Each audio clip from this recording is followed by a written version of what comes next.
comment ça va? Bah écoute, salut Quentin, ça va super et toi? Je suis heureux de t'accueillir aujourd'hui, troisième podcast. C'est Bah super écoute, sympa d'être là. C'est réciproque. C'est assez marrant parce que d'habitude c'est moi qui suis à ta place. Ouais, c'est à vrai, toujours à interviewer. Des entrepreneurs ou autres. Ça, c'est vrai que c'est super. D'où le sujet de ce podcast. On va parler de start-up, d'incubateur à start-up. Déjà, on se présente. Enfin, tu te présentes parce que moi, maintenant, on connaît. Qui es-tu, très chère Barbara? Bah écoute, je m'appelle Barbara Luc. Actuellement, je suis étudiante, du coup, à ICN, comme toi. Voilà. Bah, on s'est rencontrés, même à ICN. À ICN pour nos euros. Voilà, nos concours. Exactement. On était bien stressés, faut le dire. On s'est soutenus et ça s'est très bien passé d'ailleurs. Ouais, voilà. Carrément. Et maintenant, du coup, on est dans 2 classes différentes. Donc, tous les deux en master marketing, ingénierie des affaires. C'est ça. Et en alternance. Sympa, hein. Et ça nous plaît. Donc, Ah, dommage. On est arrivé le jour de la rentrée, on était là. Bon, on est déjà dans la même promo, mais non, on n'est pas dans le même groupe. On était deg. On n'a qu'un cours en commun, mais on avait maintenant. On avait un cours, oui, en amphithéâtre. Mais bon, voilà. C'est du passé maintenant. Exactement. Alors, on va commencer. C'est toi d'ailleurs qui a établi, on va dire, on a co-établi ce petit plan de podcast. Oui, et c'est vrai. Tu commences par la première partie. On va inverser les rôles. Voilà. Donc, je te laisse commencer sur cette première partie. Je voulais te demander, selon toi, quelle est la première cause d'échec pour un entrepreneur ? Alors, pour moi, pour ce côté entrepreneur, ce serait peut-être le manque de... Alors, soit pas d'accompagnement, mais même de connaissances dans le milieu de l'entrepreneuriat, de la gestion de projets d'entreprise, des choses comme ça. Ah ben, c'est totalement vrai. Figure-toi qu'en fait, c'est la solitude entrepreneuriale. C'est la première cause d'échec pour un entrepreneur. Et ça a considérablement augmenté en fait avec la crise sanitaire qu'on a connue il y a quelques années. Mm-hmm. Et en fait, donc certains chiffres nous montrent qu'il y a 45% des entrepreneurs qui se sentent isolés. Donc c'est quand même énorme. Ça fait presque une personne sur isolé 2. moralement ou même niveau compétences. C'est ça. Et en fait, ça a un impact considérable sur leur travail. Parce que je pense que quand tu te lances dans un énorme projet de start-up, être un minimum accompagné, c'est super, quoi. Bah, bien sûr. Se sentir accompagné et même se faire accompagner, on va dire, au niveau des compétences. C'est ça. On n'en a jamais assez trop, quoi. Et en fait, c'est pour ça que du coup, il y a des incubateurs de start-up qui permettent, grâce à des événements ou autres, de fédérer l'écosystème. Et ça participe essentiellement à l'épanouissement des à les former des et puis, on va dire, à leur donner des compétences, quoi, tout simplement. C'est ça. Grossièrement. Exactement. Mais alors, il faudrait peut-être déjà qu'on reprenne les dès bases. le départ. Voilà. Déjà, qu'est-ce qu'une start-up ? Qu'est-ce qu'on appelle une start-up ? Est-ce que dès qu'on lance une entreprise ou autre, déjà, est-ce que c'est une start-up ? Comment qu'on qualifie tout ça ? Alors, donc littéralement, une start-up, c'est une entreprise qui démarre, mais plus précisément, donc c'est une jeune entreprise innovante avec un fort potentiel de développement. Donc, elle expérimente son business model et teste son marché. Pardon, j'ai un peu de mal à parler dans le micro, c'est pas encore trop une habitude. T'inquiète. Donc en fait, elles inspirent donc à innover et à créer. Et pour les aider, donc on recense plus de 400 incubateurs en France. Un chiffre qui ne fait que augmenter. C'est énorme. C'est vraiment beaucoup. Et encore, on a d'autres dispositifs d'aide qui permettent d'accompagner des entreprises.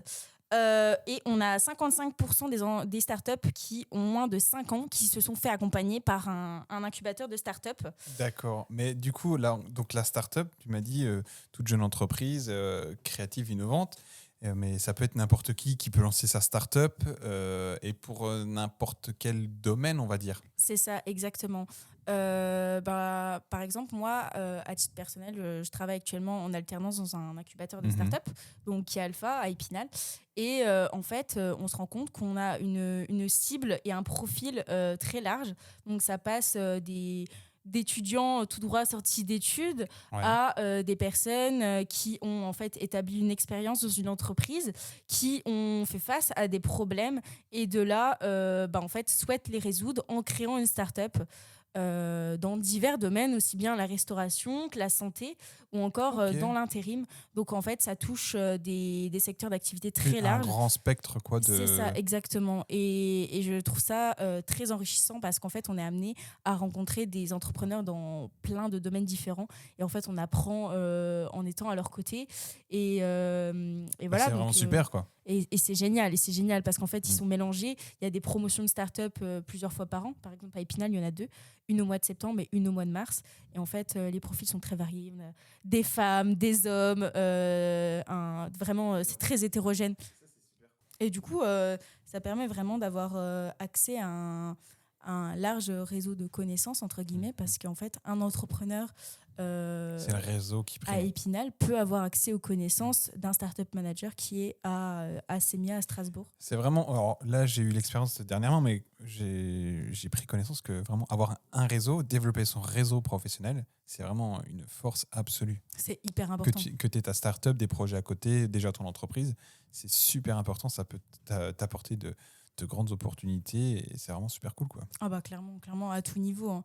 Parce que oui, comme tu dis, si on est amené, par exemple, nous, étant donné qu'on est encore dans les études, si on est amené à trouver un stage, une alternance ou autre, bah c'est des opportunités à ne pas manquer. À ne pas rater, quoi, voilà. Pour notre futur professionnel, on ne sait pas, en fait, dans 5 ans, on sera où exactement. Donc, en fait, c'est... Et puis peut-être que ça peut nous amener en mode waouh, j'ai vraiment partagé avec cette personne et ça m'a donné des idées, voilà, l'inspiration ou même aussi devenir ton mentor, tout simplement aussi. C'est ça, trouver un mentor ou voire même, j'y pensais, découvrir quelque chose que tu ne connaissais même pas et tu te dis waouh, ça me fascine de ouf et je veux me focaliser sur ça. Enfin voilà, je veux faire quelque chose sur ce sujet. Et c'est vrai que j'en ai eu l'expérience là, dernièrement, on va dire de petites réunions de réseautage, ça s'appelle. J'ai testé, bon, c'était sympa. C'était où ? C'était à Nancy. Okay. Alors, bon, je ne me rappelle plus trop du nom, mais voilà, c'était sympa, c'était une première expérience. Je verrai bien si je retente d'autres points. Des rassemblements, des choses comme ça. Mais c'est vrai que c'est hyper enrichissant parce que, par exemple, je suis déjà allée à Drink with Marketer, je ne sais pas si tu connais. Je ne connais pas du tout. Et ben, c'est à Metz, en fait. À Metz, c'est au Luxembourg, en fait, pour tout te dire. C'est une fois par mois, en général, et j'y suis déjà allée. À Metz et en fait ça rassemble des communicants, marketeurs, etc. Donc ça c'est super, ça. C'est génial parce qu'en fait tu discutes dans un autre cadre, donc plus détendu, parce qu'en fait tu es amené à rencontrer ces personnes que tu n'aurais pas forcément croisées ou que tu n'aurais pas forcément discuté avec dans des bars, donc dans des lieux un peu ouais, moi aussi c'était atypiques. dans un bar là, c'était vraiment super sympa. Et c'est génial parce que tu partages des bons moments, tu te fais des connaissances, etc. Et c'est des personnes qui étaient amenées dans nos métiers à recroiser forcément. Donc c'est vraiment des événements. Là, pour te dire, il y avait 2 créateurs de sites web, un autre qui s'orientait plus sur le référencement SEO, et il y en avait aussi dans le monde on va dire, de l'accompagnement pour trouver des prêts financiers. Enfin, il y avait tout un petit gratin de personnes différentes et c'était super sympa de discuter avec eux. Donc voilà, vraiment ce petit côté réseautage, c'est super important. Puis en général, les personnes qui vont, elles sont très avenantes, etc. Et puis elles aiment bien partager avec les autres. C'est ça. Et donc en fait, il y a une bonne ambiance. Donc on vous le conseille si vous avez jamais été à des rassemblements, des after-work. Plein de choses comme ça. Tous les événements qui sont mis en place. Développer votre réseau, c'est il ne faut pas hésiter. Super important. En fait, il n'y a que du positif au final. Oui, il n'y aura jamais de négatif. On pourra toujours en tirer du positif. Voilà. Et du coup, pour continuer sur un incubateur, donc voilà, c'est pour t'amener ce côté réseau, connaissance aussi, je pense, pour tout ce qui est administratif, financier. Ça peut apporter beaucoup d'aide là-dessus. En fait, ça m'amène à te parler de comment rejoindre Key Alpha, en fait, et qu'est-ce qu'on peut c'est ce que je voulais dire. C'est ça. Demain, j'ai un projet de start-up. Donc déjà, on va dire que je l'ai défini en tant que start-up. Donc, je ne sais pas quoi faire et je toque à la porte de Key Alpha. Qu'est-ce qui se passe ? Comment procéder ? Eh bien, tout simplement, il y a 2 appels à projets par an. On en a un peu avant septembre et un peu avant mars, en fait, parce qu'il y a 2 rentrées. Donc, tout simplement, tu vas candidater à un appel à projet. Donc, il y aura différents renseignements à mettre. Par la suite, on va te recontacter, on va te rencontrer. Et puis, si ton projet correspond à Key Alpha en termes de motivation, d'aspect humain, de caractère innovant, enfin vraiment l'avancée de ton projet, etc., la faisabilité ou autre, tout ça, ça va vraiment être analysé. Ouais. Et ben du coup, on va potentiellement te sélectionner. D'accord, ça c'est bien. Donc, petit à petit. Donc, il faut savoir que par exemple, il y a 10 porteurs de projet par promotion qui sont choisis. Et vous avez à peu près combien de candidatures à chaque fois ? Je pourrais pas te dire. Vraiment, je sais pas. Ça dépend. Vraiment, c'est très aléatoire. Mais vous en avez toujours plus que 10, quoi. Oui, bien sûr. Beaucoup plus. Après, des fois, ces personnes peuvent repostuler aux prochaines éditions, etc. Donc, mais oui, forcément, il y a plus de demandes que de personnes servies au final. Et donc, après cette sélection, que se passe-t-il ? Eh ben, en fait, il va y avoir une immersion donc, des 10 startups sélectionnées. Donc, souvent, on fait une pré-immersion à K-Alpha pour que nos startups puissent se rencontrer lors d'activités fédératrices. La cohésion, en fait. quoi. C'est voilà, vraiment la cohésion pour ouais. qu'elles puissent se connaître. Et qu'en fait, vraiment, il y a une bonne ambiance, une bonne cohésion d'équipe. Voilà. Et donc... Ensuite, une fois que cette pré-immersion est faite, il y a une immersion collective donc, qui est faite avec le réseau Quest for Change. Ça, c'est au réseau Grand Est. Voilà, c'est ça. Voilà. C'est le réseau dont j'ai parlé tout à l'heure, avec du coup les 5 incubateurs de startups. C'est ça, exactement. Donc, en fait, figure-toi que c'était aujourd'hui. Enfin, c'était hier et aujourd'hui. J'ai vu, il y a eu 2 jours à Metz, d'incubation. Là, ouais. C'est ça. Du coup, on avait regroupé les promotions de Épinal et de Metz. Parce que vraiment on travaille régulièrement ensemble et donc une fois que cette immersion elle est faite, ça marque le début de la starter class. Donc, qu'est-ce que la starter class ? En fait, c'est 3 mois d'ateliers, donc d'ateliers collectifs. C'est une incubation collective en fait, pendant lesquels les startups vont avoir des ateliers donc sur le marketing, la communication, tout ce qui est fiscalité, comptabilité, etc.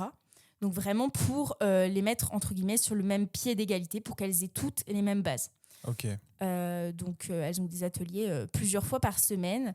Et ça c'est bien. Mais d'ailleurs voilà, tu rentres dedans, mais je me disais, est-ce que c'est comme on va dire concernant une entreprise, ce côté incubateur, c'est tous les jours je viens, je fais du 9h, 17h, je suis là pour bosser, j'ai mon petit bureau, mais on a des cours en commun. Comment ça se passe d'ailleurs ? En fait, pour tout te dire, il n'y a pas des ateliers tous les jours. Donc, en fait, il y a certaines startups, on ne les voit pas forcément tout le temps dans l'incubateur. Certaines prennent le parti pris de prendre un bureau au sein de l'incubateur parce qu'elles viennent de pas forcément très loin, etc., qu'elles aiment bien l'atmosphère et qu'elles se sentent tout simplement mieux dans l'incubateur pour y travailler. Pour y travailler, quoi. Et d'autres, en fait, viennent d'un peu plus loin, donc elles vont travailler de chez elles, mais vont se rendre aux différents ateliers, etc. Donc c'est vraiment aléatoire, en fait, c'est un peu à la carte. Mais non, il n'y a pas d'horaire tout dépend de leur profil, quoi. C'est ça, exactement, de leurs besoins. Oui, c'est pas obligé qu'ils soient sur place tout le temps. C'est ça, non, pas du tout. Pas du tout. C'est bien, ça. Pas du tout. Il y a certains ateliers qui se font aussi en visioconférence. Enfin, ça dépend. C'est très aléatoire. Et donc, du coup, cette starter class, cette incubation collective, ça permet du coup de réseauter parce qu'en fait, tous les entrepreneurs vont être les uns avec les autres. Donc, forcément, on apprend des autres. Ça permet aussi de confronter son idée au marché et aussi, du coup, d'échanger sur des problématiques communes qu'elles peuvent avoir. Une fois cette starter class d'une durée de 3 mois finie, en fait, il va y avoir le passage devant le comité d'engagement. Donc, qu'est-ce que c'est ? En fait, les startups, elles vont passer une sorte de pitch pendant 7 minutes. Et ensuite, le jury va statuer ou non de la poursuite de la startup en incubation individuelle. Donc, pendant ce pitch, elle va, par exemple, exprimer le problème, donc vraiment le constat, pourquoi est-ce qu'elle a créé la start-up. Ensuite, la problématique qui en découle et donc expliquer son produit ou son service, quelle est sa plus-value, en quoi elle se différencie de la concurrence, etc., etc. À savoir que le jury, donc, il est constitué de différents professionnels. Ça peut être aussi des comptables, des avocats, etc. Il y a du personnel de K-Alpha, mais aussi d'autres professionnels. C'est ça. Et donc, elles vont statuer vraiment d'un accord commun ou non de la poursuite de la start-up en incubation individuelle. Et à savoir que cette incubation individuelle, donc elle n'a pas de... Il n'y a pas un nombre de mois, on va dire, limité. ça peut s'étendre aux besoins. Et en fait, pendant cette phase-là, la startup... Toujours selon leur profil, quoi. C'est ça. Et C'est la super, startup va ça. être vraiment accompagnée de manière individuelle par un startup manager. Donc, à savoir, ce sont les personnes qui sont en charge du suivi des différentes startups et donc qui les aident au mieux pour continuer leur projet. Donc, Et ça pour peut le être... développer, les choses comme C'est ça. ça, donc ça passe par des fois la recherche de financement, les aider aussi pour leur communication par exemple, Ouais. vraiment les aider à tout niveau. Ah, c'est cool. Ouais. Donc vraiment c'est Mais- très complet. Et puis c'est aussi une idée qui me vient à l'esprit. Est-ce que c'est payant d'entrer dans un incubateur à start-up, pour la personne qui veut ouvrir sa start-up, financièrement, comment ça se passe? Alors Que ce soit en termes généraux après. oui. Alors oui, c'est payant. Par contre, je sais qu'il y a des subventions. Je t'avoue, je connais pas toutes les modalités. Ouais, ok. Mais oui, il y a des subventions pour les aider. À savoir que là, on est en l'occurrence sur un incubateur de collectivités locales et territoriales. Donc, il y a forcément des aides. De la région, du Voilà, c'est département. ça, du département, etc. Ok. Parce qu'il y a d'autres types d'incubateurs. Par exemple, on va avoir les incubateurs de grandes écoles, par exemple type HEC. On va aussi avoir les incubateurs... des incubateurs privés ou alors des incubateurs de grandes entreprises. Enfin, il y a vraiment différents types d'incubateurs. D'accord. Donc, chacun a ses Ces sources de conditions. financement Mais ou c'est ces vrai conditions. qu'en général, il y a des subventions Ok, d'accord. pour les startups. Voilà. Ok, au moins je saurais. Parce que j'avais vraiment une question là-dessus. Je me suis dit, tiens. Bah, c'est vrai saura que... Et puis c'est assez complexe. Donc, des fois, on ne trouve pas forcément tous les renseignements nécessaires, etc. C'est vrai. Ok. Et donc, du coup, après ce parcours de sélection, enfin, du coup, non, on va dire jury au bout des 3 mois, il y a eu le prolongement. Et après, comment ça se passe une fois que la start-up, on va dire, se sent libre ou est prête à décoller, vous la lâchez et puis... En général, il y a toujours un lien s'envoler, on va étroit. dire. Il y a toujours un lien étroit avec l'incubateur, dans le sens où il y a toujours un accompagnement qui est fait. Mais après, encore une fois, c'est au cas par cas. C'est vraiment Ok. au cas par cas. Après, ce qu'il faut savoir, c'est qu'au-delà de l'incubation, les startups, même toi, même les étudiants, les professionnels, toutes les personnes qui sont intéressées de manière générale peuvent participer à des événements. Donc, à savoir Comme que... dernièrement organisé, Voilà. là, il y a une semaine, je crois. C'est ça. C'est En ça fait, c'était Épinal. mardi. C'était pas mardi de cette semaine, c'était mardi Mardi dernier. dernier. Il y a une conférence qui était organisée sur le recrutement. Donc, comment attirer en prenant tout ce qui est bien-être au travail, bien-être des salariés. Donc, Avec, toutes les choses qui sont là, il y mises en avait le place. président du groupe Maufray. j'ai Maufray, vu. c'est ça. Il y avait le dirigeant du groupe Maufray, il y avait le directeur financier Donc, du groupe Eger. Très grand groupe. C'est ça. Donc, quand 2 même, belles entreprises vosgiennes.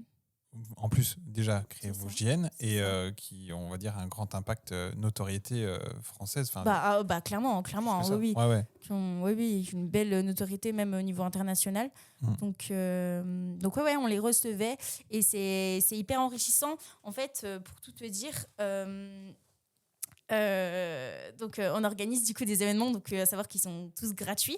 Ça permet de fédérer. Et ouvert à tous, quoi. C'est ça, Voilà. vraiment gratuit, ouvert à tous, que vous soyez étudiant, porteur de projet, chef d'entreprise, alumni, etc.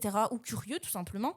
En fait, ils sont ouverts à tous, c'est gratuit, ça permet de fédérer la communauté, du coup de générer forcément des opportunités, d'améliorer sa visibilité aussi tout simplement.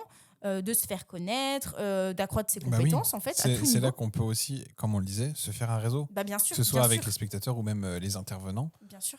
Il y a toujours un moyen de se faire connaître et de trouver, de faire évoluer son réseau, tout simplement. Totalement. Et en fait, ça, c'est, par exemple, je vais donner quelques exemples d'événements qu'on peut organiser. Donc, il y en a vraiment pour tous les goûts. On va avoir les petits déjeuners, par exemple, le lundi matin, en fait. On a un format un peu plus matinal. On va avoir donc des ateliers aussi, donc pour les startups, mais aussi également ouverts à des personnes de l'extérieur selon les ateliers. On va avoir des conférences. Donc, il faut savoir qu'on a une conférence par mois, généralement, qui va se passer le mardi soir ou le jeudi soir, donc les derniers du mois en général. Ok. Donc sur des sujets très très variés. On reçoit généralement des entreprises vosgiennes, mais Mais pas que, en fait, on a reçu aussi, par exemple, 1083, donc qui est une marque de jeans française. Super, donc, ça. Donc vraiment de belles entreprises, des personnes très inspirantes. Donc ça permet vraiment de répondre un peu aux attentes de tout le monde. De tous les, voilà, c'est ça, toutes les attentes des autres mondes, enfin de tout le monde, ouais, tout simplement, comme tu le dis. Et ben, je vais vous inviter à aller voir les réseaux de Key Alpha, voilà, que ce soit sur LinkedIn ou Instagram. On les mettra dans la description et vous faites pas mal de com dessus, donc c'est bien. C'est ça, on est présent sur LinkedIn, sur Instagram, sur Facebook aussi, sur Twitter. On mettra tout ça en description. Donc, avis aux curieux. Ouais. Je me demande c'est qui gère tous ces petits réseaux sociaux quand même. Alors, du coup, on a terminé cette petite partie de présentation incubateur, mais tu m'as parlé de Key Alpha, donc où tu travailles. Est-ce que tu peux nous donner un peu plus d'informations sur eux ? En fait, c'est la filiale numérique de la CCI des Vosges. Donc voilà. La chambre des commerces, voilà. C'est ça, la chambre de commerce et d'industrie des Vosges. Et donc après, ça s'appelait le Key Alpha. Donc, petit jeu de mots avec le quai, la gare. Et Alpha avec le côté... début, enfin c'est le début. C'est ça, exactement. Le côté aussi numérique. C'est pas mal. Voilà. Petite histoire. C'est ça. C'est cool. Pas d'autres petites infos intéressantes à voir. Anecdotes, des choses comme ça? Non. Anecdote. Non. Pas qui viennent à la tête. Pas qui viennent comme ça. Peut-être que tu en auras d'autres. On va continuer. Oui. Si ça me vient, je n'hésiterai pas. Tu sautes sur l'occasion, tu fais d'ailleurs. On parlait des réseaux tout à l'heure de Key Alpha. Mais donc, qui s'occupe, de ces réseaux? Mais qui suis-je? Mais qui est? Ne serait-ce pas toi? Potentiellement, oui. Que oui. Je suis chargée de communication à Key Alpha. Donc en fait, on va faire la petite histoire. Eh oui, vas-y. J'ai fait un DUT technique de commercialisation et pendant ma deuxième année, j'ai été amenée à faire un stage de 2 mois, donc à Key Alpha. Mais je l'ai connu grâce à un concours qui était organisé au sein de l'école. On nous a dit qu'ils cherchaient des stagiaires. J'ai postulé. On a été une dizaine de stagiaires en DUT. Au final, ça s'est très bien passé, ce qui a débouché sur une alternance pour ma licence professionnelle e-commerce et marketing numérique. Donc, tu as déjà fait un an entier chez eux. C'est ça, plus 2 mois. Plus les 2 mois de stage avec ton DUT. À l'origine. Et cela a débouché du coup sur une alternance pendant mon master. C'est vraiment super, quoi. Qui est en cours. Et donc, je suis chargée de communication. Donc en fait, vraiment 360. Donc ça passe aussi bien par la gestion des réseaux sociaux, donc la création et la rédaction de contenu, à destination du coup de Facebook, LinkedIn, Instagram et Twitter. Okay. Ça va passer aussi par tout ce qui est, par exemple, gestion des relations presse, avec Vosges Matin par exemple, ou Vosges FM, avec la gestion des partenariats. Ça passe aussi par tout ce qui est communication interne, donc avec nos startups incubées. Et tu es toute seule sur ce poste? Non, pas du tout. Pôle, on va dire. Dans le pôle communication, donc on a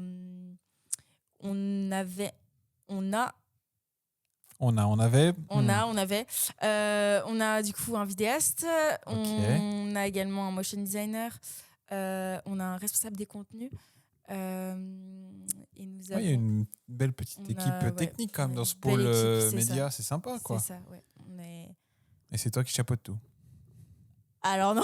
Non, c'est pas toi qui chapeaute tout encore. Non, mais j'aide sur tout ce qui est communication de manière générale. Mais du coup, c'est très enrichissant. Ça passe aussi par tout ce qui est mise à jour du site. Ça peut passer par la gestion, par exemple, des backlinks, l'organisation aussi des événements, par exemple la dernière conférence. Ouais, c'est toi qui t'occupes de gérer tout ça, quoi, et d'organiser tous les événements. En fait, c'est très varié. En fait, c'est ce qui fait vraiment le fait que j'aime ce que je fais. C'est très varié. C'est toujours assez différent. Ah c'est cool, ça, vraiment. Et par exemple, forcément, pour organiser la conférence, il y aura toute la partie communication à faire en amont, pendant et après. Il va y avoir aussi tout l'aspect logistique, en fait, pour que ça se passe bien. Donc, beaucoup de choses auxquelles penser, mais c'est très enrichissant. C'est une bonne expérience, quoi. C'est ça, exactement. Pour apprendre, c'est vraiment super. Vraiment. Ah bah c'est bien. Donc voilà, ça c'était le petit rôle, le petit poste de Barbara chez Key Alpha. C'est vraiment super. Ça. Non, c'est top. Mais je pense qu'on a traité pas mal le sujet là. On est bon, je pense qu'on est rodé. Mais tu avais une surprise à faire. Incubateur. Ouais, on va terminer sur un petit jeu. Ah, j'ai peur. Ah, t'inquiète, ça va bien se passer. Comme je le fais de toute façon à chaque fin d'épisode, on a toujours un petit jeu. Voilà, alors je vais te présenter rapidement ce jeu. Dis-moi c'est tout. Startup ou pas startup. Je vais te donner des noms d'entreprises qui sont connues au grand public ou d'autres un peu moins connues mais qui ont quand même une grande notoriété. D'accord. Et tu vas me dire si au tout début c'était ou non des startups. Exactement. Est-ce que tu appréhendes? Est-ce que tu dis oh ça devrait le faire? J'espère ne pas me décevoir. De toute façon, tout le monde le saura. Si Barbara échoue, ce sera publié partout. Mais qui reste jusqu'à la fin?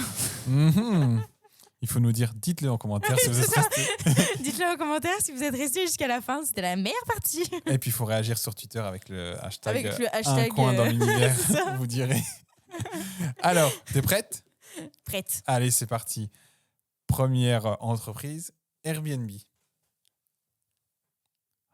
Startup. Ouais. Oh. C'est une startup créée en 2007. Ouais. Voilà. Moi, j'ai pas plus d'infos. Enfin, j'en avais plein tout à l'heure, mais je pense que je vais pas le faire sur toutes parce que ça va être très long. Mais voilà, startup créée en 2007. Je crois que j'avais déjà vu. J'avais déjà étudié en fait le cas Airbnb une fois dans le cadre de mes études. Ouais, je pense que ça doit être un cas assez, on va dire, assez basique. Ouais. Deuxième, McDonald's. Ah, pas startup. T'es sûr? Ah, je mets le doute. Non, pas startup. Non, pas startup. Bien joué. D'ailleurs, je sais même pas si tu as regardé Le Fondateur sur Netflix. Si, voilà. Ouais. Ça explique tout clairement que ce n'était pas du tout une startup au tout début. Voilà. Troisième entreprise qui a une série sur elle également. WeWork.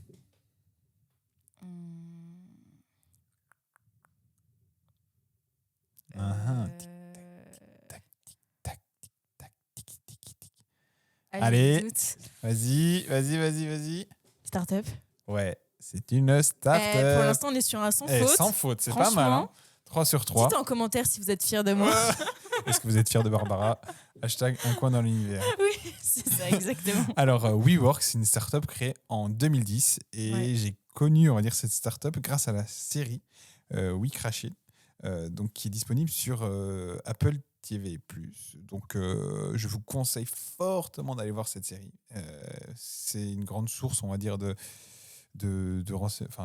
plus d'apprentissage sur les étapes d'une start-up. Alors après, voilà, c'est assez grossier parce que c'est une série, mais c'est très intéressant de voir. Je ne vais pas non plus spoiler, mais ça raconte vraiment toute l'histoire de cette start-up. Donc vous verrez bien, mais c'est vraiment super.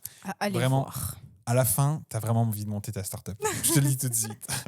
Mais on t'attend à Key Alpha, Quentin. Tiens. Allez, quatrième entreprise, Tesla.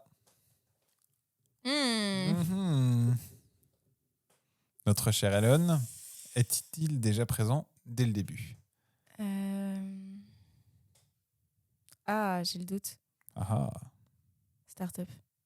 Eh oui. Waouh. C'était une startup au tout début. Elon Musk n'est pas du tout à l'origine de Tesla. C'était une startup entre deux Américains qui s'appelait Tesla Motors. Je n'ai plus le nom entier. Voilà, où après, Elon Musk les a rejoints et on entend parler maintenant presque tous les jours avec les Tesla et tout autre. Donc voilà, startup créée en 2003, 1er juillet 2003. Voilà, on était tout petits. C'est vrai, voilà. On avait à peine 2 ans. C'est ça, c'est clair. Purée, ça date. Hein. Hashtag 2000. Alors, 5e, Spotify. Startup. Ouais, startup. Purée, mais alors là, j'ai une compétitrice d'enfer devant moi. Oui. Startup créée en 2006. Voilà, et qui compte maintenant, je ne sais pas combien d'utilisateurs, mais des millions d'utilisateurs, c'est astronomique. Je ne compte même plus le nombre d'heures que je passe sur Spotify. C'est deuxième, peut-être même première plateforme de streaming, peut-être après ou avant Apple Music, je ne sais pas. Je ne sais pas du tout, mais en tout cas, je m'en passerai plus. C'est ça, quoi. De toute façon, ce côté app de streaming, c'était vraiment la révolution. Quoi. Là-dessus, ça a été super. Coca-Cola, est-ce que c'était une start-up à ses tout débuts? Non. Es-tu sûr? Oui. Et tu as encore raison. Désolé, Quentin. Et flûte. Je vais pas réussir à l'avoir, Pourtant, vraiment. tu m'avais vendu un jeu vraiment dur. Mais, ah non, je t'ai dit non, tu vas y arriver. Encore tout à l'heure, je t'ai dit tu vas y arriver. Mais Je croyez sais en pas. vous. Mais oui. Ne doutez pas de vous. Il faut. Voilà, t'as raison. Coca-Cola n'est pas du tout une start-up. Bon, je sais pas la date de création, mais voilà, ce n'est pas une start-up. Je l'ai vu hier, tu l'utilisais. Slack, est-ce que c'est une start-up ou pas? J'aurais dit que oui à son début. Tu as encore raison. Je crois que je vais arrêter là. Je suis désolée. Non, vraiment, start-up Slack, créée en 2009. Donc, tu vois, bon, c'est encore récent, 10 ans, c'est quand même pas mal. Hein, une vraiment. application que je recommande Ouais, c'est vraiment fortement. sur web, on va dire travail d'équipe, des choses Ouais, comme ça, vraiment très, très communication, bien. c'est super bien. Ça, c'est vraiment super. On commence aussi à chercher on va dire ce côté application là, dans mon travail. Enfin, c'est plus un CRM pour l'instant, mais ce côté collaboration, c'est Ouais. vraiment super important, quoi. Non, vraiment, je suis d'accord avec toi. Donc voilà. Alors, Quelque chose que tu peux Une faire maintenant autre avec startup. Notion un peu. ouais, De plus en plus. mais t'as Notion. Notion mixerait un peu les deux parce que Slack, je l'avais un peu étudié. Asana mais aussi, qui est bien aussi pour la gestion de projet. Asana, très light, il y a aussi un peu Trello avec ce côté fiche. Oui, c'est vrai. Et Bon, sinon, on a Trello, je Monday l'ai- aussi. Nous, on est passé sur Monday. Ah ouais. C'est vraiment super bien. Ok. Bon, c'est plus. En fait, c'est vraiment une application de gestion de projet, puis tu as plusieurs petits blocs que tu peux rajouter. Et nous, D'accord. on a le bloc aussi CRM. C'est vraiment super sympa. Voilà. Ok. Ça marche. C'est noté. Voilà. Alors, est-ce que Amazon était une start-up à ses tout débuts? Tiens. C'est une bonne question. C'est vraiment une bonne question. Un des plus grands géants américains, si ce n'est le plus grand. Oui. Tic-tac, tic-tac, Oui. tic-tac. Oui. Vous ne voyez pas le grand sourire qu'il y a sur mon visage, mais c'est faux! Oh non. J'avais un Ce doute. n'était pas du tout une Ah start-up. ouais, j'ai eu le doute vraiment. Pas du tout. Voilà. Ok. Bon, là, je ne l'avais pas Fallait noté, bien hein, une mais erreur. Hein. on sait que Amazon s'était créé, au tout début, c'était une librairie Ouais. qui s'est vachement développée. Mais voilà, c'était au tout début une entreprise et non une start-up. D'accord. Application qu'on utilise quasiment tous les jours maintenant. Enfin, parmi des grandes applications, Zoom. Tout le monde connaît Zoom maintenant. Est-ce que c'était une start-up ou non? Moi, je dirais que oui. Hein. Bien Ouais. joué. Après, peut-être que je mette un jingle à force. Ouais. Faudra que j'en Ouais, instaure un. j'avoue, ouais. Un petit truc Ouais, ça peut être quand sympa. j'ai raison. Ouais, je le mettrai trop de fois dans le public. C'est vrai, c'est vrai. Allez, le dernier, parce qu'après. on va Meilleur passer- pour la fin. Voilà. Snapchat. Est-ce que c'était une start-up ou pas à ses débuts? Non, je pense pas. Ah, Ça en était une? perdu. Ah ouais? C'était une start-up Ok. créée en 2011, mais qui a quasiment tout de suite explosé. Ouais. Moi, je me rappelle, je dirais pas qu'à cet âge-là, j'avais déjà Snapchat, mais dans les années 2010-2015 plutôt, voire peut-être même avant, c'était mais vraiment la révolution. Tout le monde avait ça, c'était C'est génial. vrai. J'avais C'est pas de vrai, c'est téléphone encore à l'époque, mais c'était un petit iPod Touch. Mm. Et c'était waouh. C'était le truc de dingue. Mais c'est vrai que Snapchat, ça a bien évolué quand même hein, depuis. Hein. Il y a Mhm. souvent des mises à jour, Après, etc. voilà, ça, on va dire chaque révolution à sa période. Là, pour moi, je sens qu'elle commence à arriver sur un creux. Bon, eh ben, je dirais que l'épisode touche à sa fin. Là, on est déjà à 38 minutes. Je pense que c'est très, très bien. Et c'est passé très très vite aussi. T'as vu ça? Non, c'était vraiment C'était super. un plaisir. Hâte de revenir pour une partie 2. Merci, ouais, merci Barbara d'être venue. Merci à vous aussi d'avoir suivi cet épisode. Si ce n'est pas encore fait, je vous invite à vous abonner au podcast et à me rejoindre sur les réseaux sociaux pour que vous puissiez être au courant de toutes les petites nouveautés qui vont arriver. N'hésitez pas également à réagir avec le hashtag Un coin dans l'univers en proposant d'autres idées de sujets ou d'invités qui pourraient être intéressants d'avoir sur le podcast. Je me ferai une joie, on va dire, de les accueillir. Et sinon, écoutez, on se dit à la prochaine, à très vite. Ciao, salut Barbara. Salut.